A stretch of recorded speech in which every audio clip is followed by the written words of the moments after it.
The Galactic Threat Assessment Network had been operational for approximately 12,000 standard cycles, and in that time, it had developed a beautifully complex system for categorizing exactly how quickly a planet could kill you.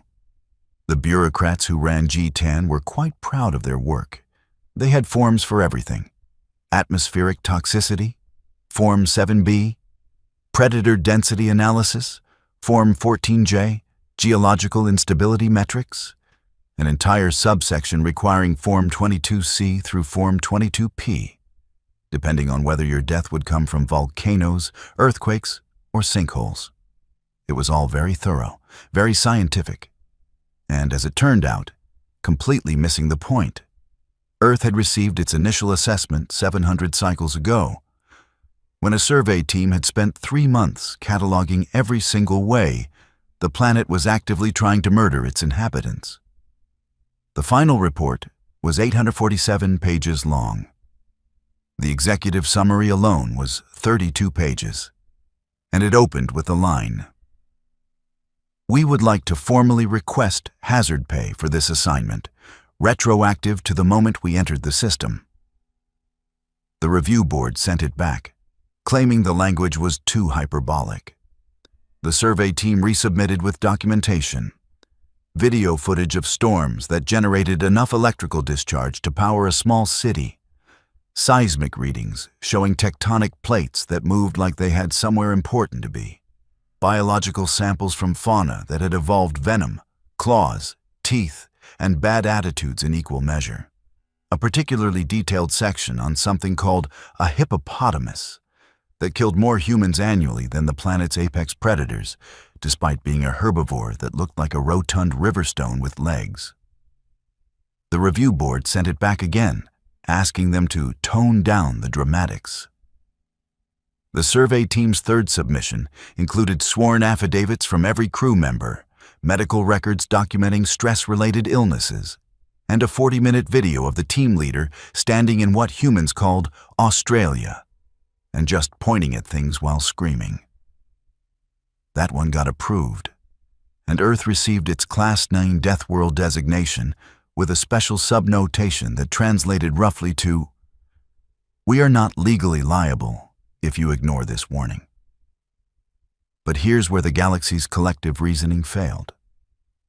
Everyone assumed that the humans who left Earth were the ones who couldn't hack it. The weak ones. The ones who needed to escape to gentler environments where the weather didn't have a personal vendetta and the wildlife didn't treat existence as a combat sport. The logic seemed sound. After all, if you grew up in paradise, you'd stay there. Only those who found it too challenging would leave. Nobody stopped to consider what kind of baseline "too challenging" represented when your homeworld was actively hostile to life. Enter the Kryax. The Kryax came from Velshara, a moon orbiting a gas giant in the Kepler Traverse.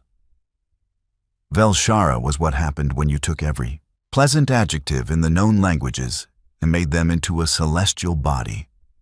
Warm but not hot. Humid but not oppressive. Gravity at a comfortable 0.7 standard. Abundant resources. Beautiful vistas. Zero natural disasters because even the geology was too polite to cause problems. The Kryax themselves were apex predators who'd achieved that status so completely that they'd exterminated every other large predator on their moon approximately 6,000 years ago and had been bored ever since. They were impressive specimens.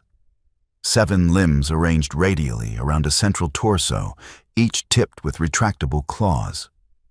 Sensory organs that could detect heat signatures, pheromones, and electrical impulses.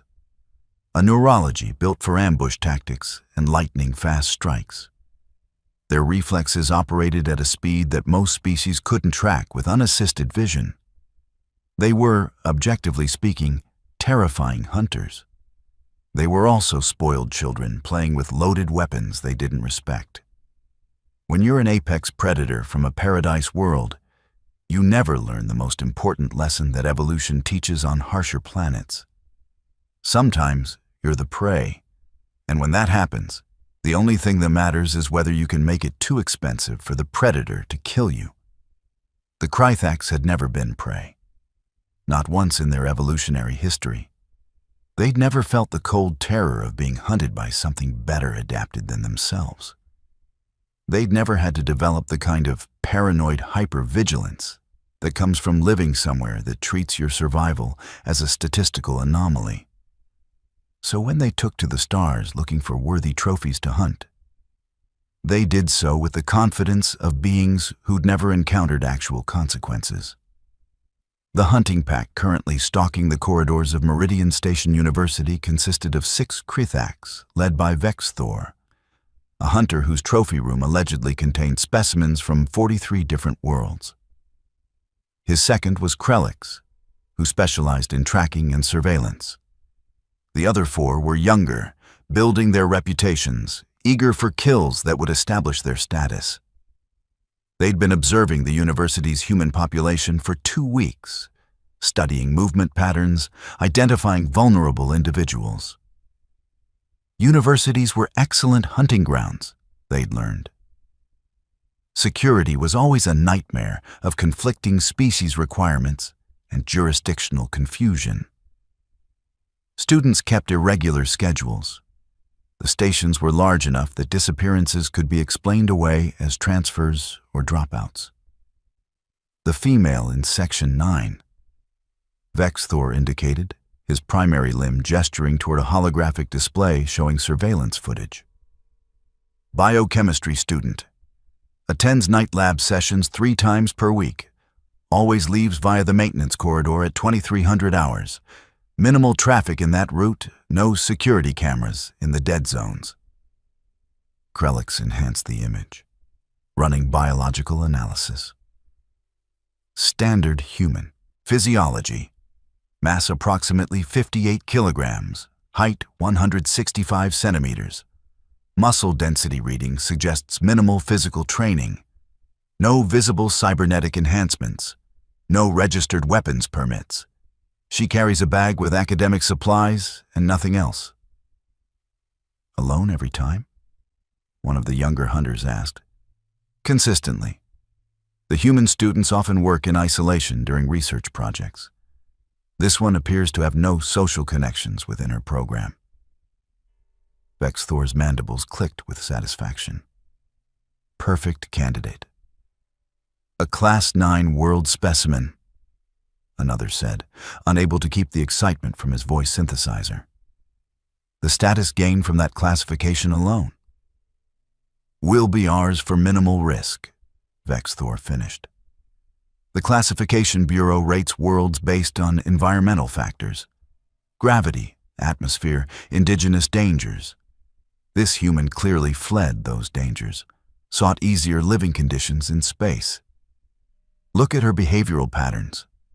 She walks with no awareness of her surroundings, completely absorbed in her data devices. No threat assessment, no defensive positioning. On Velshara, prey that inattentive would be dead in a day. Kryax pulled up Earth's classification file, scrolling through the environmental hazard reports. The planet itself is genuinely dangerous, but the humans who leave it are self-selected weaklings. Those who stay are the strong ones. Those who flee to stations like this are academic types, soft intellectuals with no survival capabilities. When do we take her? One of the younger hunters asked. Tonight. We'll follow standard protocol. Announcement of intent, sporting chance to flee, proper pursuit. Everything by traditional hunting law, fully sanctioned. The station authorities can't touch us if we follow the forms. Vexthor's sensory organs gleamed with anticipation. We'll have our trophy by midnight, processed and preserved by 300 hours. Easy hunt, maximum prestige. What they didn't know, because the G10 forms had no checkbox for it, was that the human they'd selected was currently running on 4 hours of sleep, synthetic caffeine, and the kind of spite that only academic pressure can generate. Her name was Meera Castellanos, and she was having the worst week of her academic career. Monday. Her primary experiment had contaminated itself somehow. 3 months of work gone, and her advisor had suggested she'd been careless with sterile protocol, in a tone that suggested he thought she'd been actively trying to ruin her own research. Tuesday. The group project presentation, where her teammates had contributed exactly nothing, and she'd done 80% of the work while they took equal credit. Wednesday. The cafeteria had run out of Volt Boost energy drinks, which meant she'd been reduced to drinking the station's standard-issue coffee that tasted like someone had filtered it through a recycling filter and called it beverage. Thursday, today, had started with her discovery that someone had used her lab station without cleaning it, leaving her equipment contaminated and her samples compromised. She'd spent 6 hours decontaminating everything, which meant she was running late for her biochem synthesis work, which meant she'd be here until midnight, which meant she'd have maybe 5 hours of sleep before her Roro 700 presentation tomorrow. She was not in a good mood. Meera was, by Earth standards, completely unremarkable. Average height, average build, average grades that were decent but not exceptional. She jogged occasionally, but wasn't particularly athletic. She'd taken one self-defense course in undergrad and remembered maybe half of it. Her main distinguishing feature was a stubborn refusal to quit when things got difficult. But that wasn't unique among humans, just a baseline survival trait. What she didn't know, because on Earth everyone had these capabilities, so they seemed normal, was that her skeletal structure was approximately twice as dense as the Kryax expected from a creature her size. Her cardiovascular system could maintain physical exertion for hours through mechanisms that would require performance-enhancing drugs in most species. Her adrenal response could temporarily override pain signals, increase muscle efficiency, and sharpen cognitive processing to levels that other species achieved only through combat stimulants. Her brain could shift from abstract theoretical problem-solving to immediate threat response faster than most species could recognize a threat existed. But these were just normal human things. Everyone could do them. Right now, she was exhausted, frustrated, and trying to remember if she'd saved her synthesis calculations before the lab computer had crashed for the 3rd time this week. Her feet hurt. Her back hurt. She had a headache from the terrible coffee. And she still had to write up tonight's results before the deadline tomorrow. She packed her equipment at 23:15 hours, 15 minutes later than planned. The regular corridors would be crowded with the post-evening class rush, loud and full of people who'd want to chat. And her social battery was completely dead. She opted for the maintenance corridor route. Quieter, faster, and she could walk without anyone trying to make small talk about the weather or upcoming exams or whatever else people felt compelled to discuss when her brain was running on fumes. The maintenance level was dimly lit, all industrial functionality with exposed piping and utility conduits. The lighting ran on motion sensors to save power, sections illuminating as she walked and darkening behind her. Her footsteps echoed on the metal grating. She was halfway through when they stepped out of the shadows. 6 figures, large and radially symmetric, moving with the fluid confidence of apex predators. They spread out across the corridor, blocking her path forward and her escape route back. Meera stopped walking.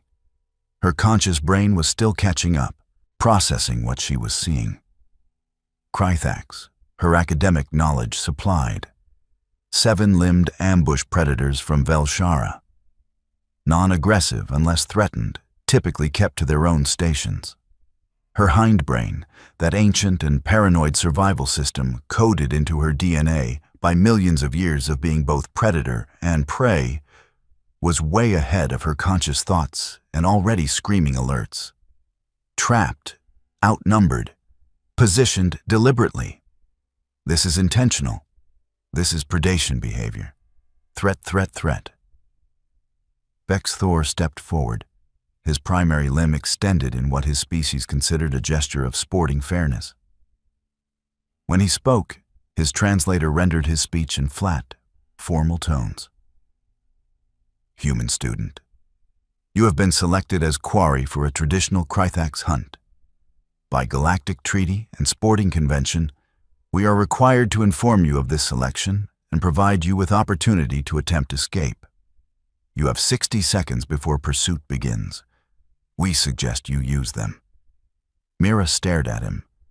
Her brain was doing several things simultaneously. One part was confirming identification. Definitely Kryax. 6 individuals. Positioned to cut off escape routes.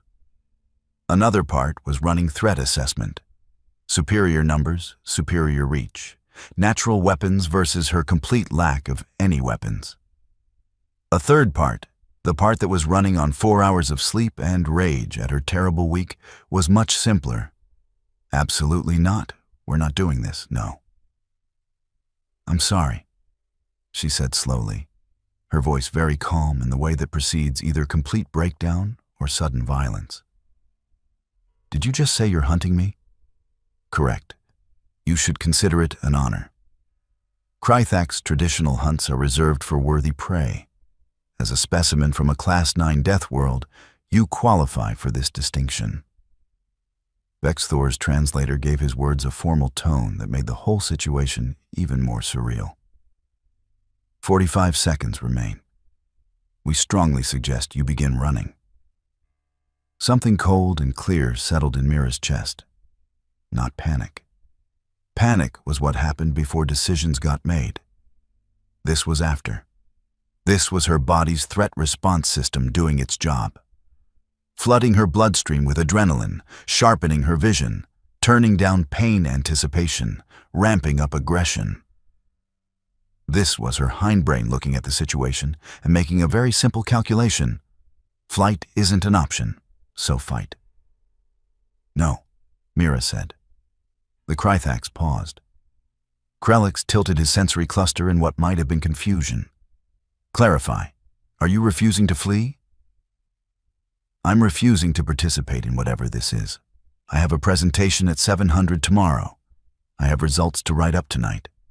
I've had maybe 4 hours of sleep and the worst week of my academic career. And I don't have time for this. Her voice was still calm. Too calm.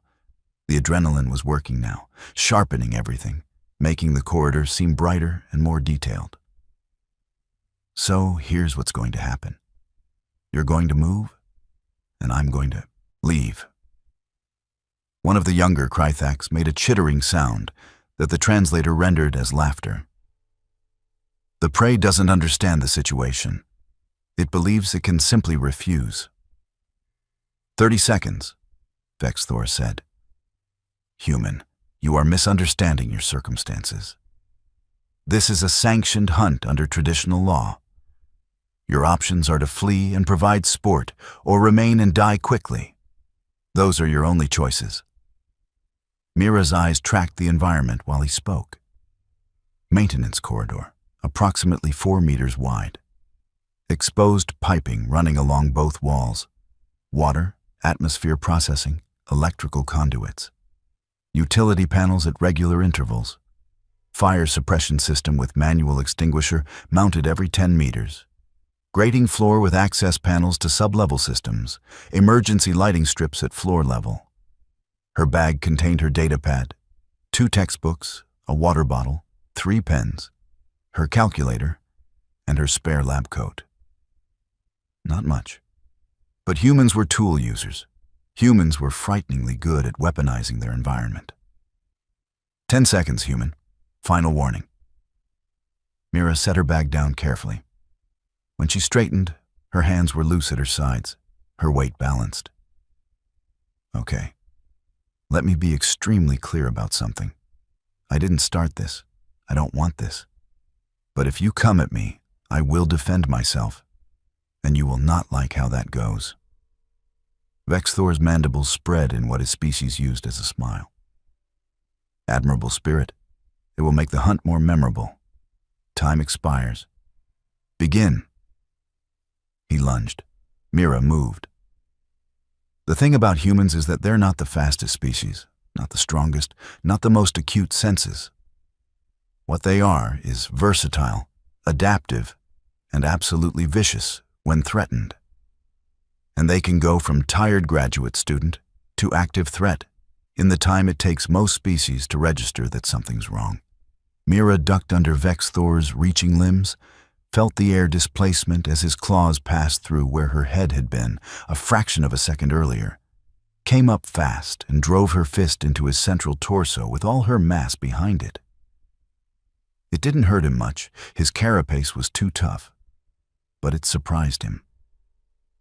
Prey didn't advance. Prey fled. She didn't give him time to process. She was already moving, grabbing her water bottle from her bag and hurling it at the nearest Kryax's sensory cluster. It connected with a satisfying crack, and the hunter recoiled reflexively. Then Kryax caught her with two of his limbs, wrapping around her torso and lifting her off the ground. Big mistake. He pulled her toward him, probably planning to immobilize her while the others closed in for the kill. But Meera didn't resist the pull. She went with it, used the momentum, and drove her elbow into the joint where his sensory cluster connected to his torso. Something crunched. Kryax's grip loosened fractionally. It was enough. Meera twisted, got her feet against his central mass, and pushed off hard. She broke free, landed in a roll on the grating, came up moving toward the wall, where the fire extinguisher was mounted. 3 Kryax converged on her simultaneously. She got her hands on the extinguisher, yanked it free from its mounting, spun, and discharged it directly into their sensory organs at point-blank range. The chemical foam was designed to suppress electrical fires, which meant it was both freezing cold and mildly caustic. To sensory organs designed for thermal and chemical detection, it was essentially a flashbang grenade and pepper spray combined. The 3 Kryax reeled back, their coordination destroyed, clicking and chittering in confusion and pain. Meera didn't stop. She swung the empty extinguisher like a bat, connected with the nearest Kryax's limb, felt something crack, dropped the extinguisher and ran, not away, but toward the nearest utility panel. One of the younger hunters, not blinded by the foam, cut her off. All 7 limbs spread wide to grab her. Meera dropped into a slide. Military crawled between his limbs, came up behind him, and kept going. Behind her, she heard confused clicking, the sound of predators who'd expected fleeing prey and gotten something entirely different. She reached the utility panel and ripped it open. Inside, electrical conduits, atmosphere processing controls, and emergency system overrides. Now she had options. Vexthor was rallying his hunters, his voice sharp with commands in their native language. The 3 affected by the foam were recovering. They were regrouping. "Enough sport," Vexthor snarled. "Take her down, all of us simultaneously. End this." They came at her as a coordinated unit, the way apex predators do when prey proves more difficult than expected. Meera grabbed an electrical conduit with both hands and yanked. The maintenance corridor lighting died. Emergency lighting kicked in, dim red strips at floor level that provided maybe 10% of the previous illumination. The Kryax had excellent low-light vision. But Meera had something better. She knew the environment, and they didn't. She moved in the darkness, using the piping as cover, feeling her way by memory. Behind her, she heard the Kryax spreading out, searching. Her hands found what she was looking for. A section of broken piping she'd noticed earlier, about 1 meter long, jagged metal on one end, where it had been cut for repairs. Now she had a weapon. She waited, controlling her breathing, listening to them move. Patience. Humans were persistence hunters. Humans were terrifyingly good at waiting for the right moment. One of the younger Kryax passed within striking distance. Meera lunged from the shadows and drove the jagged pipe into his central torso with every bit of strength she had. It punched through his carapace, sank deep, and when she yanked it back out, dark fluid came with it. The Kryax collapsed, clicking weakly. The others converged on her position, but she was already moving again, using the piping to swing herself up and over their grasping limbs. She landed on the other side of the corridor, breathing hard, the pipe slick with fluid in her hands. 5 left, 5 against 1. And she was tiring, the adrenaline starting to burn through her reserves. But humans had one more advantage that most species didn't. When cornered, when exhausted, when facing certain death, humans got mean. They stopped trying to survive and started trying to take the threat down with them. Mutual destruction was better than just dying. "She killed Trixall," one of the hunters said, his translator rendering shock in his tone. "Impossible. She's prey. She's..." Kryax didn't finish. Meera was done running. She advanced on them, the pipe held like a spear, her face absolutely expressionless in the red emergency lighting. She looked like something from their nightmares.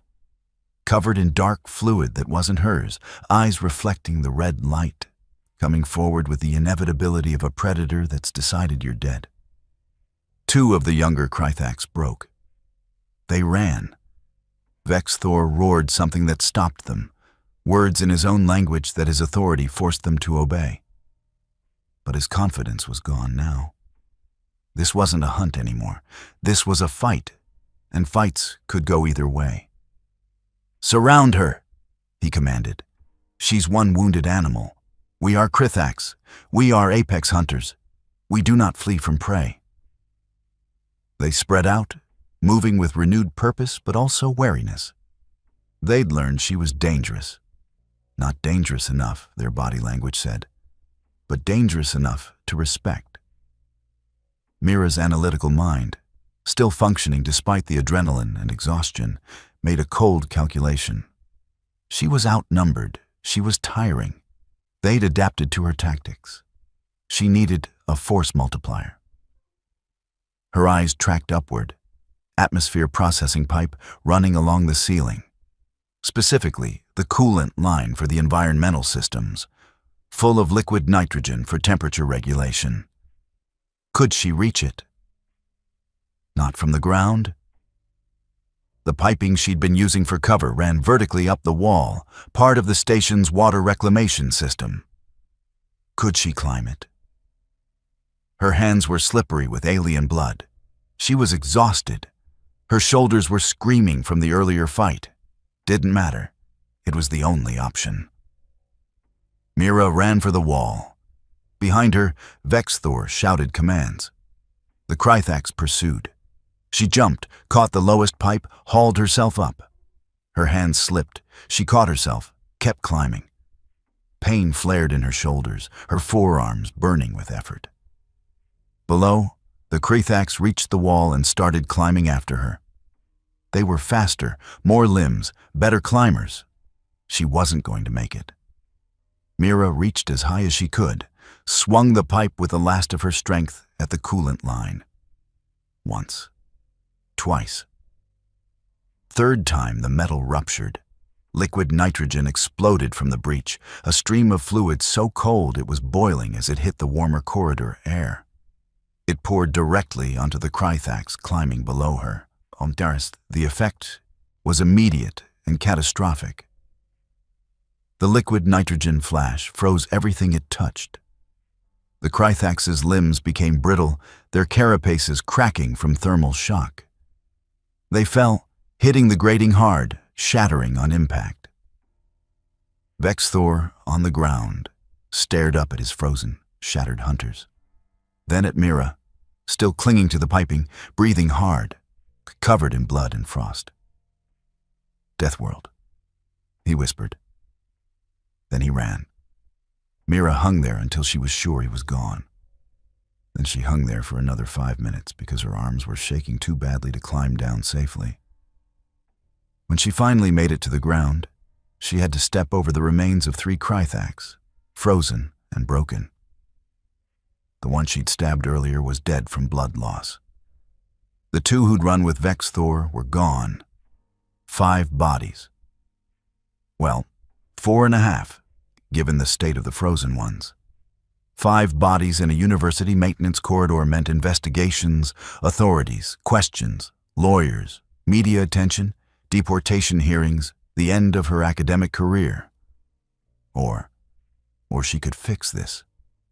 Her brain was still in threat response mode, but shifting now from combat to problem solving. Both were survival mechanisms. Both were human specialties. Meera looked at the ruptured coolant line, still pouring liquid nitrogen, looked at the emergency systems panel she'd opened earlier, looked at the atmosphere processing controls. She was a biochemistry student. She understood decomposition, chemical reactions, temperature dynamics, forensic evidence markers. She also understood waste management systems because she'd worked a summer job in station maintenance to pay for tuition. She could fix this. It took 3 hours. 3 hours of dragging bodies to the waste processing access panels. 3 hours of overriding safety protocols using maintenance codes she technically wasn't supposed to have. 3 hours of using the liquid nitrogen to freeze the remains brittle enough to break into pieces, small enough to fit through the waste processing chutes. 3 hours of methodically destroying evidence while her hands shook and her face was wet with tears she didn't remember starting. The waste processing system fed into the station's matter reclamation unit, which broke down organic material at the molecular level for raw material recycling. By morning, there would be nothing left but undifferentiated carbon, nitrogen, and trace elements mixed into the station's general recycling output. She wiped the logs, adjusted the timestamps, created a false narrative of coolant line failure and emergency system malfunction that required maintenance response. By the time she was done, it was 400 hours. She'd missed every deadline. Her presentation was in 3 hours. She hadn't slept. She stumbled back to her quarters, showered until the water ran cold, and sat on her bed, staring at nothing. Her datapad pinged with a message from her advisor. Hope your experiments went well. Looking forward to your presentation. She almost laughed. Almost. Maintenance discovered the coolant line failure at 600 hours, filed a report about system malfunction and improper pressure regulation, scheduled repairs for the following week. No bodies, no blood, no evidence of anything except equipment failure. Meera attended her presentation at 700. She'd pulled together slides from her memory, presented without notes, and answered questions on autopilot. Her advisor said she seemed distracted, but her work was solid. She scored an A-. She wanted to scream about the injustice of losing points when she'd literally fought off 6 alien hunters the night before. But instead, she smiled and said she'd do better next time. Her hands didn't shake when she took notes. Her voice didn't crack when she discussed methodology. She was fine, completely fine. The Kryax ship, waiting in orbit, received no communication from its hunting party. After 5 days, it returned to Velshara to report.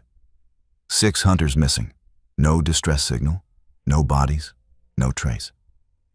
An investigation was launched. It concluded, unknown fate, possibly equipment failure, possibly piracy, possibly any of 100 dangers that existed in space. The file was closed after 2 months. On Velshara, families mourned. 6 hunters lost to the void. Their names were added to memorial walls. Their stories told to younglings as cautionary tales about the dangers of hunting in unfamiliar territory. They never knew the truth. In an office on the G-10 headquarters station, An analyst named Kryax sat reviewing casualty data and frowned at a pattern she was seeing. 15 incidents this cycle of hunting parties going missing near Earth-affiliated stations. All different species, all apex predators from their homeworlds, all vanished without trace. She drafted a report. Recommend revision to Class 9 Deathworld classification protocols. Current system rates environmental hazards but fails to account for adaptive traits in surviving populations. Species that thrive in Class 9 environments may present significant danger regardless of individual threat assessment. The report sat in committee review for 9 months before being rejected due to insufficient empirical evidence and unclear classification criteria. The forms remained unchanged. The galaxy continued its business, unaware that its filing systems were dangerously incomplete. Universities taught xenobiology from textbooks that classified species by homeworld environment, never considering what those environments created. Hunters planned expeditions targeting creatures from dangerous worlds, assuming anyone who left such worlds was weak, soft, easy prey. And occasionally, very occasionally, hunting parties would simply disappear. No bodies, no evidence, no trace. Statistical anomalies, the reports called them. Space was dangerous. Sometimes people didn't come home. Meera graduated 18 months later with her doctorate in biochemistry. Her dissertation on enzymatic catalysis and decomposition rates in various atmospheric conditions was well received. She took a position at a research facility studying waste reclamation efficiency. Her specialty was making things disappear completely. She never told anyone about the Kryax, never mentioned it in therapy, though she went regularly for academic stress. The nightmares faded over time, from nightly to weekly to occasional. She dated, made friends, published papers, lived a quiet life. Sometimes someone would mention Earth's Deathworld rating, and she'd smile politely and change the subject. On Velshara, they still taught their younglings about the glory of the hunt, the pride of taking worthy prey.